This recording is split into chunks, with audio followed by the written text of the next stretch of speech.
conference. Okay, recording is progress. I got it. Today we will see some findings of a qualitative study that explores the experiences of first-generation Hispano-American immigrants in the Canadian workplace in relation to their intergroup interactions. So this is part of my thesis. Today we will start by providing some context to the area that this research addresses, followed by a summary of this study, the theoretical framework and its findings and discussion. So 1 in 5 individuals in Canada were born in another country.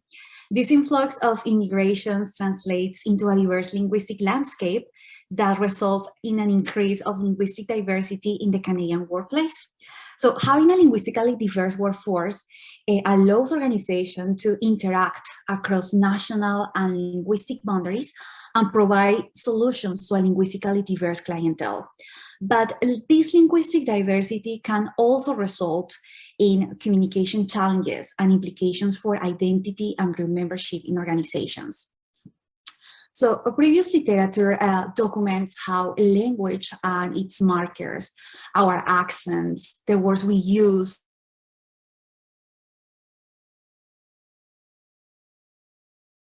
to interact are used to evaluate whether individuals fit into an organization and reduce their feelings of power and status.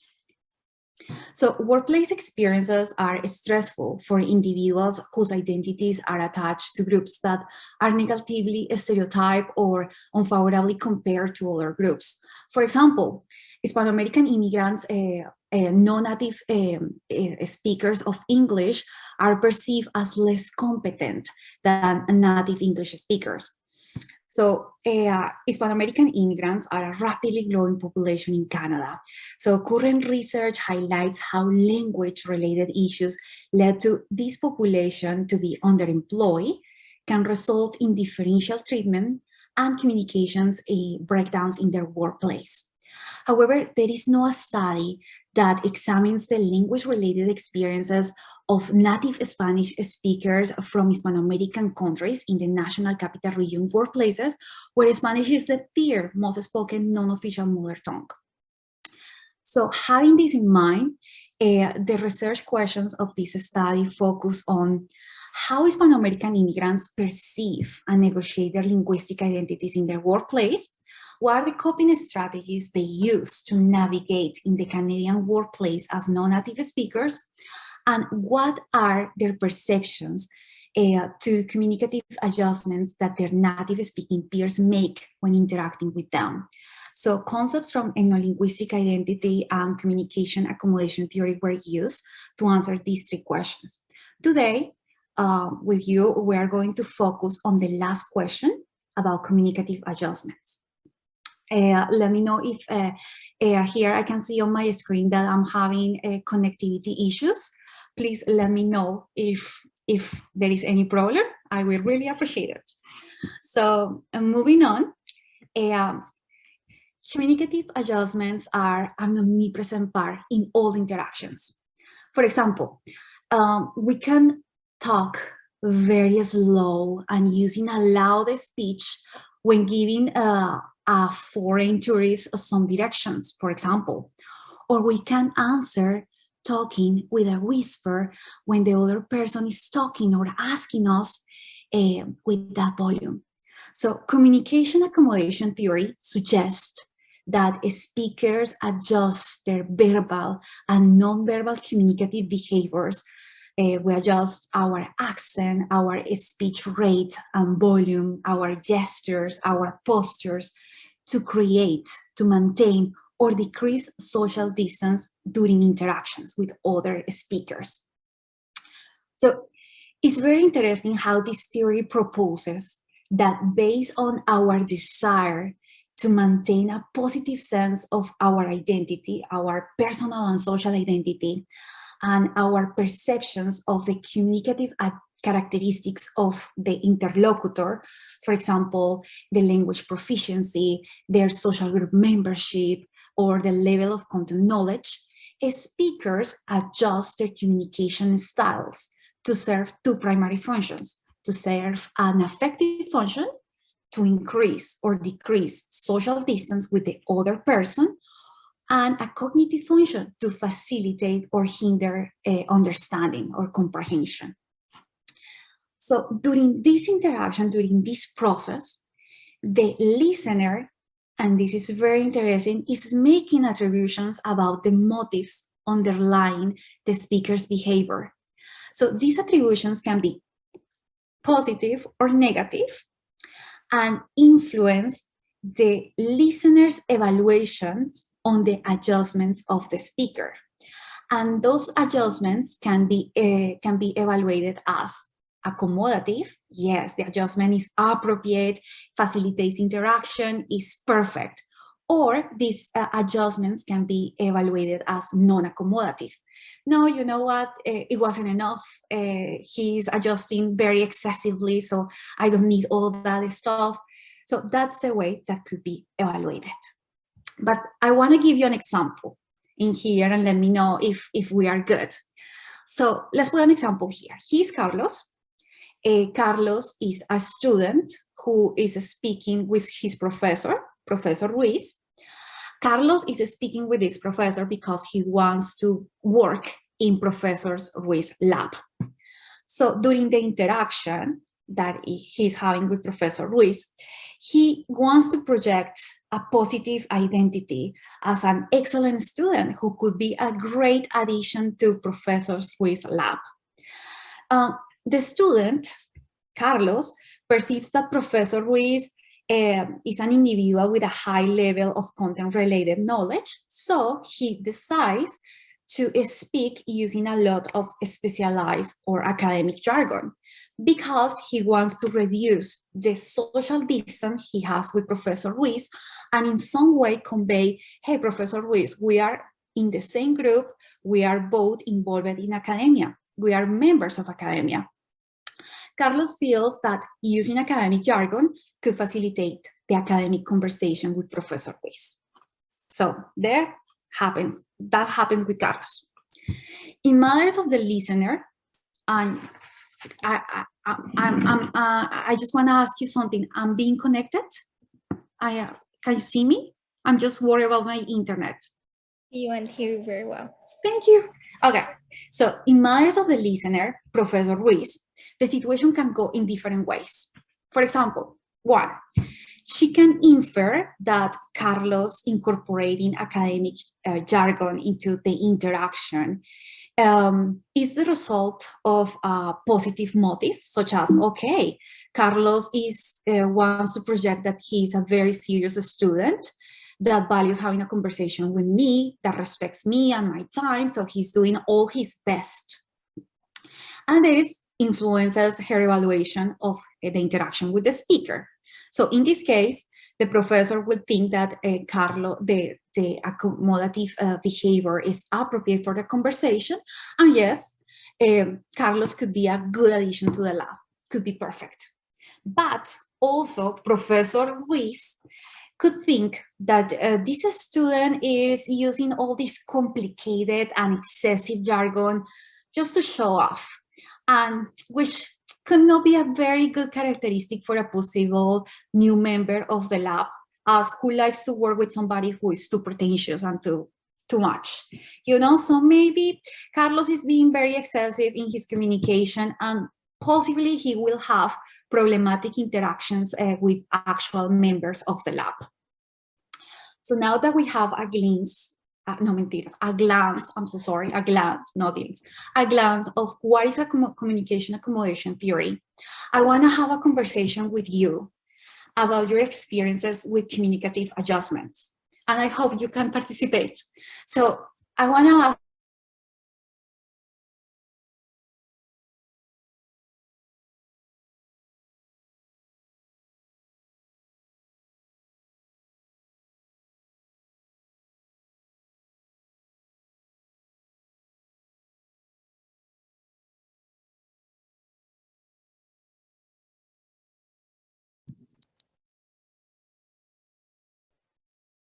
does somebody wants to share your experience? I think you froze while you were presenting. Yes, it's my internet. I'm going to connect to my phone right now. If it's okay for you guys, it will be quick. It's my internet. Yeah, go for it. I think we're all pretty used to and accommodating for these issues by this point.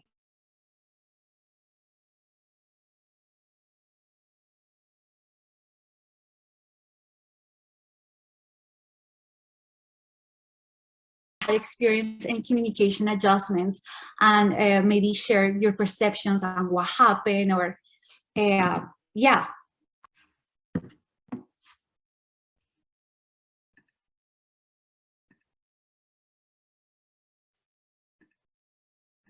Okay, can you hear me? Yes, we can hear you. Okay, so does somebody wants to say something, or maybe I continue? I can share an experience. So when working with students, international students who maybe English is their second or third language, I have to adjust. I have to consciously adjust my speed in which I speak, and then read their nonverbal cues to see if I need to use different words so that they can, so my communication and their understanding is on the same page. So you were trying to be accommodative to the needs of the listener and to have a successful interaction. So you were modifying the speed of your speech. Oh, that's a great. Thank you very much for sharing that experience. Anyone else, or we should go ahead? I can share as well. Sorry, my Zoom keeps cutting out and lagging, so hopefully it's working. So I used to work as a recruiting officer, and we would have candidates come in that English wasn't their first language, or they were newcomers to Canada. So we did have to accommodate the way in which we went through the interview process to make them feel at ease, make sure that the information we were communicating was being understood.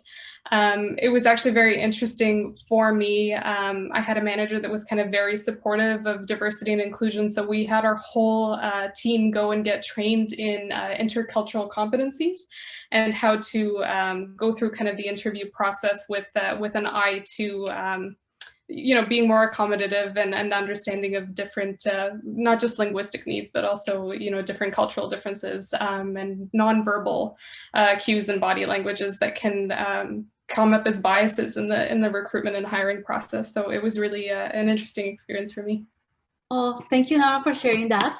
Yes, so communicative adjustments are omnipresent in different kinds of interactions in the workplace, as Nara was telling, in the workplace, in the classroom, as Eliza was talking about. So thank you very much for sharing your experiences. So after talking a bit about the theoretical framework and having this quick conversation with you, I want to talk to you about the methodology. I want to go back to the study and talk about the methodology.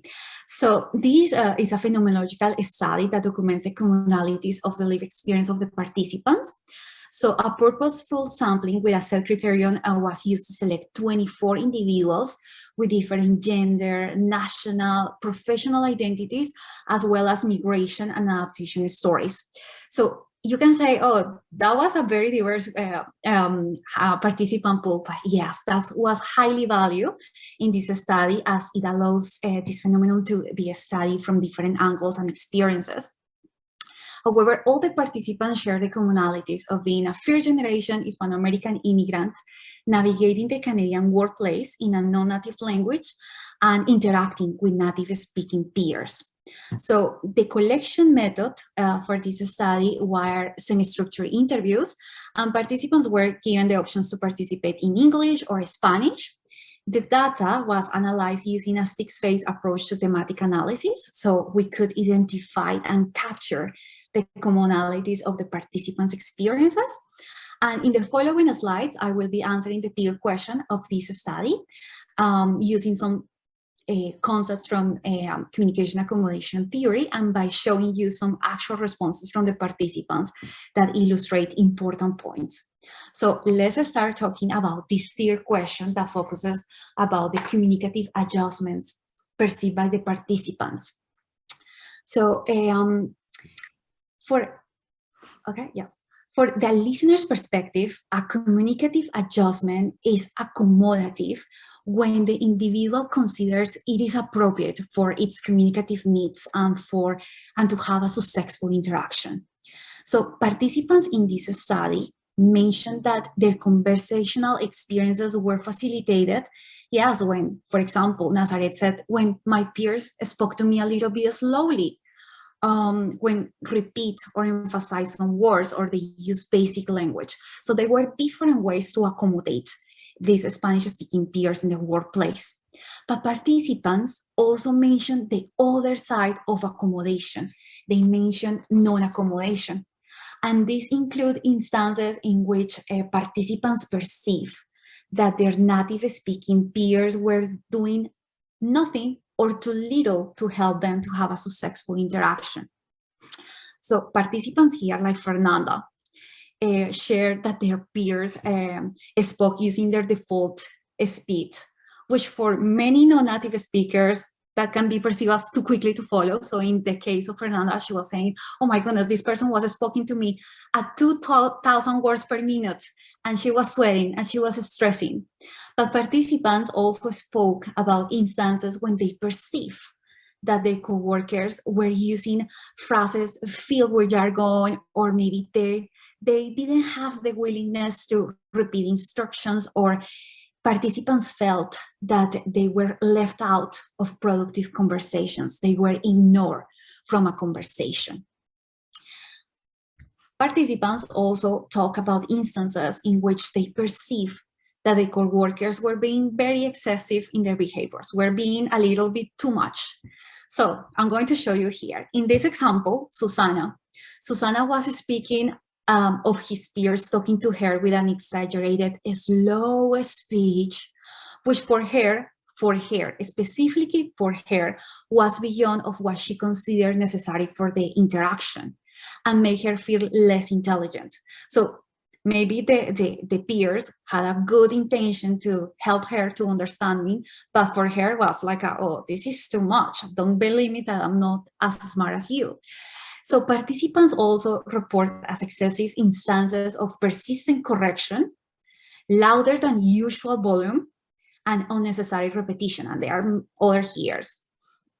As we talked previously, so communication accommodation theory explains that communicative adjustments fulfill two primary functions. So we were talking about, yes, a cognitive function that aids comprehension of the information. So in this case, in this specific case, Adolfo could understand better when his peers used basic words and talked to him slowly.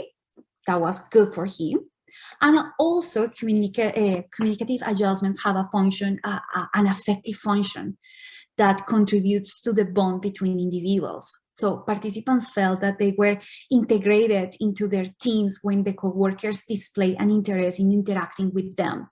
In Roberto's case, for example, this involved their peers using some Spanish words at the beginning of the meetings, but also involved occasions when native-speaking peers ask questions or follow-up questions, or maybe talk about topics that were common for both, or that kind of interactions.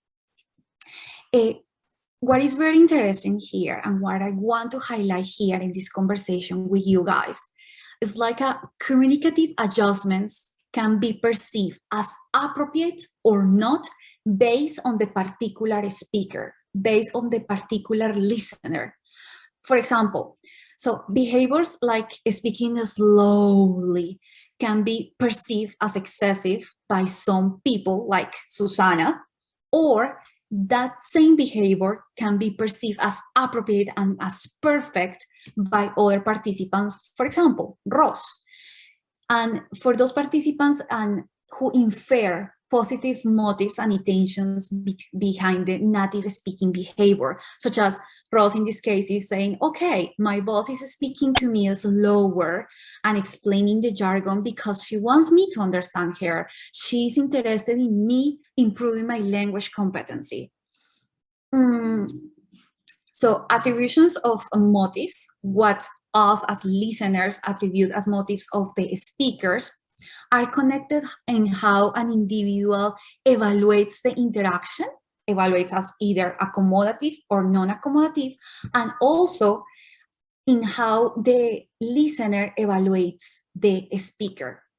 So in this study, participants use adjectives such as, oh, that person was very empathetic, was very respectful, was very understanding, or was very considerate, as Roberto is in here. So perceived accommodation in the workplace is very useful in the workplace because it enhances the listener's self-esteem, their job satisfaction, and confidence in establishing interactions with other peers. So when accommodation occurs, participants like Jose feel respected, they feel value, and gain confidence in adapting and navigating their workplaces. So accommodation has good consequences for the general work environment. Participants in this study perceive non-accommodative behaviors as barriers for comprehension and at times like at the cause of misunderstanding. So I have an example here. Lupe in here mentioned that her ability to understand the message declined when their coworkers were under-accommodative, were doing little or nothing to accommodate her by using their default rate of speech, which for her was super fast. So this is very problematic in settings such as the workplace, where participants bear negative consequences for not understanding instructions. In this example, Lupe was blamed by her co-workers for misunderstandings. In other cases, some participants told me that they spend all day completing a simple task, a little task, but they spend all day because of communication breakdowns. And also they explain me how they feel the pressure of figure out the things by their own, so they don't lose their jobs. And what I want to highlight here is, and what it says in the title here, is attention between participants needing accommodation and their desire to not require accommodation. So in one side, we have Lupe's example. So not having proper accommodation doesn't allow Lupe to understand the message and causes her to be blamed for misunderstandings. But on the other side, not asking for accommodation can increase the social distance between the participant and the native speaking peer. For example, we have Adolfo saying here, you know, at the beginning, they spoke to me at the basic level, but when they felt that I was able to understand them, to be on their level, they started saying things that I didn't have any idea what they were saying, but I was like, yes, I understand, everything good. So we see here that he wanted to be at their level. So he didn't ask for any accommodation, even though he needed accommodation, which is a very weird tension in the workplace. So here, so when participants perceive native speaking peers as not making any attempts of accommodation, they believe that these native speaking peers held negative motivations. For example, in Ilya's case, Ilya perceived his interlocutors as unwilling to make an effort to communicate when they have all the conversational resources as native speakers. And other participants spoke how some behaviors are based on stereotypes, behaviors such as ignoring the participants. So participants believe that their native speaking peers thought that their participants were unable to understand the non-native language. So in these instances such as Ilias Giraldo's case, participants felt they were made to be fully responsible for the communication process. And participants evaluate their native speaking peers as disrespectful, discriminatory, and inconsiderate. So that's what was happening in the workplace, and that could have repercussions in the workplace. For example, let's see here. So perceptions of non-accommodation can hinder mutual understanding, like Lupe's case. She was having problems to understand the co-workers, can increase the social distance and foster negative evaluations of the speakers, as we saw it in Ilias Giraldo case. But here, in Fernanda's case, we can see how non-accommodation also negatively affects the willingness of participants to engage in interactions with their native speaking peers. And if interactions were required, the participants adopt like a defensive behaviors. For example, here, Fernanda saying, I need to put an armor each time that I'm going to interact with the other person. So participants in this study spoke how non-accommodation affect their well-being and self-concept. So we can see here in Fernanda's case, Fernanda is speaking how she experienced an extra stress in the workplace. In the example by Susana, with their native speaking peers speaking to her very slow. She spoke on how she felt unintelligent, or in Lupe's case, she thought that all the causes of the misunderstandings were on her. So she was the guilty of all the bad outcomes in her workplace.